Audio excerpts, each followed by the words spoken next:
दाई की सगा समाज की बड़े हर्ष की बात है कि आज हम मां गंगई के पावन धरा में आज विश्व आदिवासी मना रहे हैं। आज के हमारे कार्यक्रम के मुख्य अतिथि राजा लाल टारकेश्वर शाह खुसरो भैया जी, कार्यक्रम के अध्यक्ष सर्व आदिवासी समाज के अध्यक्ष रामावतार नेताम जी, हमारे बीच विशेष अतिथि के रूप में जिलाध्यक्ष गौड़ समाज संतराम छेदैया जी, तहसील अध्यक्ष सालेवाड़ा निजाम सिंह मंडावी जी, तहसील अध्यक्ष गंडेई द्वारिका ठाकुर जी, तहसील अध्यक्ष खैरागढ़ जयपाल सिंह सोरी जी एवं समस्त मातृशक्ति, पितृशक्ति, युवा शक्ति, सर्व आदिवासी समाज, गौड़ समाज, कंवर समाज, हलबा समाज, प्रधान समाज, बैगा समाज, उरांव समाज के समस्त मातृशक्ति, पितृशक्ति, युवा और युवती शक्ति सभी के चरणों में सादर सेवा जोहार करते हुए आज मैं इस विश्व आदिवासी दिवस के अवसर पर आप सभी को ये विश्व आदिवासी दिवस क्यों मनाया जाता है उनको दो शब्दों में संबोधित करना चाहूँगा। ज़्यादा समय मैं नहीं लूँगा। ये जो आदिवासी दिवस मनाया जाता है, ये क्यों मनाया जाता है, क्या उद्देश्य है, इन उद्देश्यों को 2 मिनट में अपनी बात रखने का प्रयास करूंगा। कि यह जो विश्व आदिवासी दिवस है वो आदिवासी समाज के, पूरे विश्व के आदिवासी समाज के सामाजिक अधिकार, मानव अधिकार, सामाजिक और सांस्कृतिक अधिकार और राजनीतिक अधिकार जो आदिवासी समाज को मिलना चाहिए, वो जो अधिकार है आज हमारे देश के स्वतंत्रता के बाद भी और पूरे विश्व में जहाँ जहाँ भी आदिवासी समाज है, वैसे आदिवासी समाज जो है पूरे विश्व में लगभग 52 देशों में हमारे आदिवासी समाज रहते हैं, जिनके 50,000 आदिवासी समाज है पूरे विश्व में। और भारत देश में भी 11 करोड़ लोग, 50 करोड़ तो पूरा विश्व में है, लेकिन 11 करोड़ लोग हमारे इस भारत देश में रहते हैं और करीब 60 से 65 लाख करीब छत्तीसगढ़ में निवास करते हैं। इस प्रकार से यहाँ क्रम पूरे विश्व में 6.5%, देश में, भारत देश में 7.5% और छत्तीसगढ़ में 32% लोग निवास करते हैं। और इतनी भारी संख्या होने के बावजूद भी हमारा जो अधिकार है वो हमको प्राप्त नहीं होता। इसलिए संयुक्त राष्ट्र संघ ने सबसे पहले 1982 में यही 9 अगस्त के दिन निर्णय लिया कि इनके अधिकार को सुरक्षित किया जाए, संरक्षित किया जाए।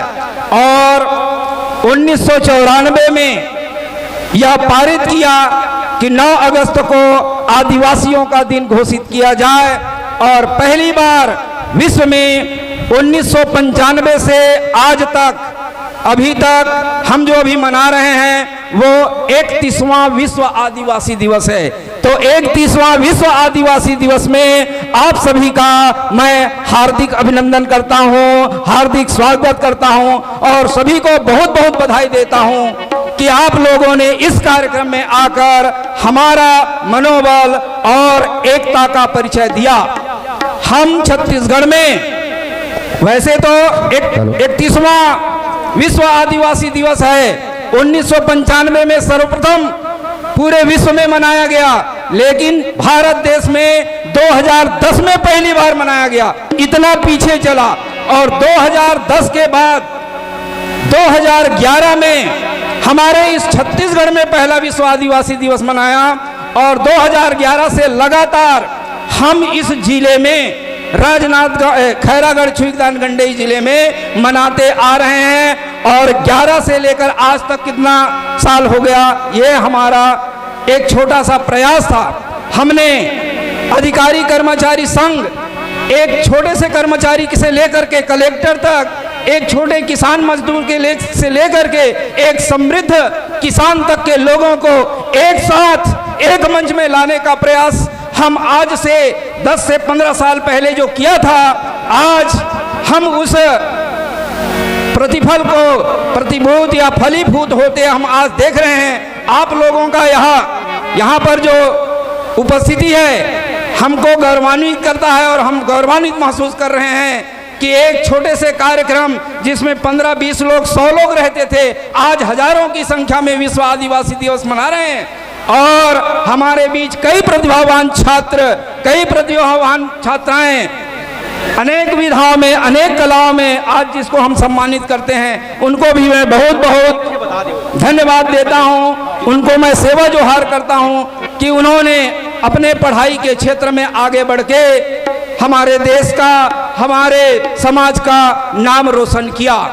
और हमें इसके बारे में थोड़ा सा और आगे आने की ज़रूरत है और आशा करता हूं कि कुछ दिनों में आगे बढ़ेंगे।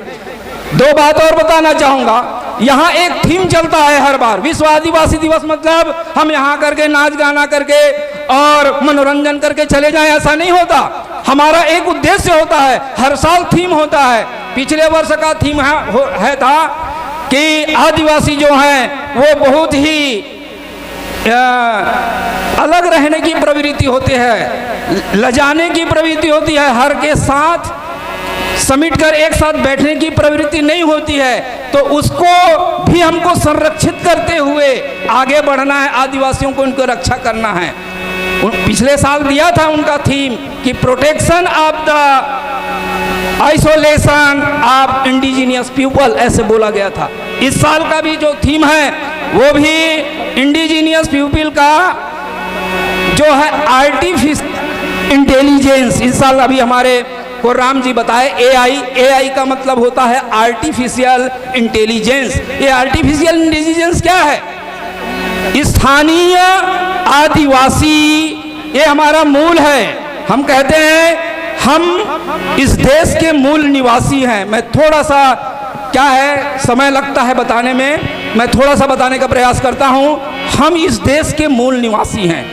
मैं एक नारा बोलूंगा, गर्व से कहो आदिवासी हैं, भारत के मूल निवासी हैं। आप लोग बोलेंगे, गर्व से कहो आदिवासी हैं, भारत के मूल निवासी हैं। थोड़ा जोर से लगाइए आवाज, गर्व से कहो आदिवासी हैं, भारत के मूल निवासी हैं। गर्व से कहो आदिवासी हैं, भारत के मूल निवासी हैं। एक तीर एक कमान, सरेवासी एक समान। थोड़ा हाथ उठाइए, हमारे वे पितृ शक्ति लोग थोड़ा उठा नहीं रहे हैं भाई, थोड़ा गर्व से करो ना। गर्व से कहो आदिवासी हैं, भारत के मूल निवासी हैं। गर्व से कहो आदिवासी हैं, भारत के मूल निवासी हैं। एक तीर एक कमान, आदिवासी एक समान। एक तीर एक कमान, आदिवासी एक समान। एक तीर एक कमान, आदिवासी एक समान। पिछले वर्ष जो थीम था, जो हमको 9 अगस्त के दिन दिया था कि आदिवासी लोग अलगाव पसंद करते हैं और उस अलगाव को हमें सुरक्षित रखना है। सरकार को सुरक्षित रखना है, वो अलग रहते हैं तो अलग रहने दो, लेकिन उनका जो अधिकार है, उनका जो सामाजिक न्याय है, उनकी जो मानव अधिकार है, उनका सांस्कृतिक अधिकार है और उनका राजनैतिक अधिकार है, उनमें किसी भी प्रकार से कमी नहीं होना चाहिए। ये उद्देश्य, ये थीम पिछले वर्ष का था और इस वर्ष का थीम है आदिवासियों के जो मूल अधिकार हैं, मूल निवासी हैं, उनका जो कृत्रिम बुद्धिमत्ता आज का है। एआई माने आर्टिफिशियल इंटेलिजेंसी। ये आर्टिफिशियल इंटेलिजेंस है क्या? हमारे आदिवासी ओरिजिनल हैं, लेकिन उसमें आर्टिफिशियल कृत्रिम बौद्धिकता उसमें समाया जा रहा है। इनको हमें, इनके बारे में हमको सोचना है, ये क्या है? आर्टिफिशियल इंटेलिजेंस क्या है? लोग आदिवासियों के बारे में लिख रहे हैं हमारे आदिवासी लोग आदिवासी के बारे में नहीं लिख रहे हैं, बल्कि वो संस्कृति के खजाना है।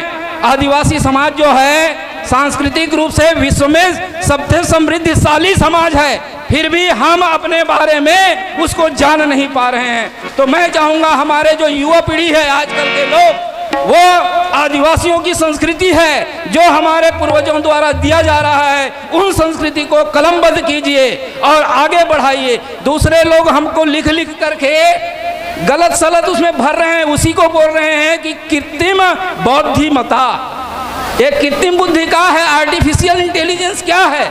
वो लोग जानते कम और लिखते ज़्यादा हैं, और हम लोग जानते ज़्यादा और लिखते नहीं हैं। इसलिए हमारे बीच आर्टिफिशियल इंटेलिजेंस आ रहा है। तो यूएनओ है, इनको हमने कहा है कि आदिवासी समाज इनके बारे में लिखे। दुनिया के बारे में तो सब पढ़ाई हो रही है, कोई डॉक्टर बन रहा है, इंजीनियर बन रहा है, कलेक्टर बन रहा है, सब बन रहा है, लेकिन आदिवासियों की संस्कृति को बचाने के लिए कोई इंटेलिजेंट आगे नहीं आ रहा है। तो मैं आह्वान करता हूं आज के नवयुवा साथियों को, हमारे बेटों को, हमारे बेटियों को वो संस्कृति के बारे में लिखे, क्योंकि दूसरे लोग गलत सलत लिख रहे हैं, हमारे बारे में गलत लिख रहे हैं। अभी देखना कई ठने गाना, जैसे बिहाव गाना देखोगे, बिहाव में कई लोग गलत गलत लिख रहे हैं। उसमें जाके गौरा गौरी में जा करके देखिए, उसमें गलत सलत लिख रहे हैं। कोई गाना उसमें जा करके पढ़ना ना। हमारे जो गौरा गौरी का गाना है ना, उसमें सब वो क्या बोलते हैं, आगू आगू राम चले पीछू में भोजैया, ऐसा कुछ चलता है। एक पत्री दो पत्री सब चलता है ना, उसमें उसके वास्तविकता को लिखिए कि पहले हमारे लोग क्या गाते थे, ये सब दूसरा गा रहे हैं। उसी प्रकार से हमारा जो दो पक्ष होता है, रामनवमी का पक्ष में हम लोग जिस उद्देश्य से हम लोग जवारा बोलते हैं, जिस उद्देश्य से हम उसका पूजा करते हैं, उसमें कई प्रकार की गाना फिट करके अलग अलग अपनी प्रसिद्धि पा रहे हैं और हम लोग उसी का अनुसरण कर रहे हैं। तो मैं कहता हूं कि आप अपनी संस्कृति के बारे में अपने सियान लोगों को पूछिए और उनको कलमबद्ध करके आगे बढ़ाइए हमारी वास्तविक संस्कृति को, और तभी हमारा समाज आगे बढ़ेगा। नहीं तो पिछलग्गू समाज हो जाएगा, कोई हमारा अस्तित्व नहीं रहेगा, न हमारा मानवता अधिकार बनेगा, न सामाजिक अधिकार बचेगा, न सांस्कृतिक अधिकार बढ़ेगा, राजनीतिक अधिकार तो दूर की बात है। इसलिए मैं चाहूँगा समाज से कि आप अपने संस्कृति के बारे में अपनी बुद्धि के अनुसार लिखिए और आगे बढ़िए। कई समृद्धि है, कई इसमें हमारे पास संस्कृति का खजाना है, लेकिन हम उसके पास जाना नहीं चाहते। और आजकल के दिखावटी दुनिया में हम घूम घूम करके लोगों को कई प्रकार के हमारे जो है वो भटक रहे हैं। तो मैं चाहूँगा कि आप अपनी इंटेलिजेंस की बुद्धि को समाज की ओर लाई जाइए, आगे बढ़ाइए। ये हमारा यूएनओ का ये संदेश है समाज के लिए कि आप अपने अधिकार का उचित प्रयोग कीजिए और समाज का विकास कीजिए, क्योंकि आदिवासी समाज को कोई दूसरा समझा नहीं सकता, कोई दूसरा उसका विकास नहीं कर सकता। आदिवासी समाज का विकास सिर्फ आदिवासी समाज कर सकता है, दूसरा नहीं कर सकता। तो मैं आह्वान करता हूँ, हम लोग कई चीज में पीछे चले जा रहे हैं। हमारा जो वास्तविक है खाद्य का अधिकार भी इसमें दिया हुआ है, खाद्य अधिकार, कि हम अपने खाद्य को सुरक्षित रखें। हमारे लिए पुराने जमाने में हमारे लोग बीज को एक साल करके इकट्ठा करते थे, रखते थे। आज किसी के पास धान का बीज नहीं है, सब लोग वहां जा करके क्या बोलते हैं उसको, सोसाइटी से लेते हैं। उसका एक नया शब्द है, क्या मेरे को याद नहीं आ रहा है, अभी नया नया है ना, वो ले रहे हैं बाजार से। और उनका हम अपने जो वास्तविक में जो हमारे पास खाद्य है उनका हम उपयोग नहीं कर रहे हैं, क्योंकि हम बीज बचाते ही नहीं, सबको बेच देते हैं, बाहर से बेच देते हैं। हमारी संस्कृति वैसा नहीं थी। हम तो पहले फसल की पूजा करते थे, घर में लाते थे, रखते थे, पूजा पाठ करने के बाद वो सब होता था। मैं ज़्यादा भी बोल चुका हूँ, धन्यवाद। आप लोगों ने मुझे समय दिया और मेरी बातों को सुना, और मैं आशा ही नहीं पूर्ण विश्वास करता हूँ कि भविष्य में सभी आदिवासी समाज एकजुट होकर के आगे बढ़ेंगे। जय सेवाल, जय बड़ा देव, जय गुणवाला।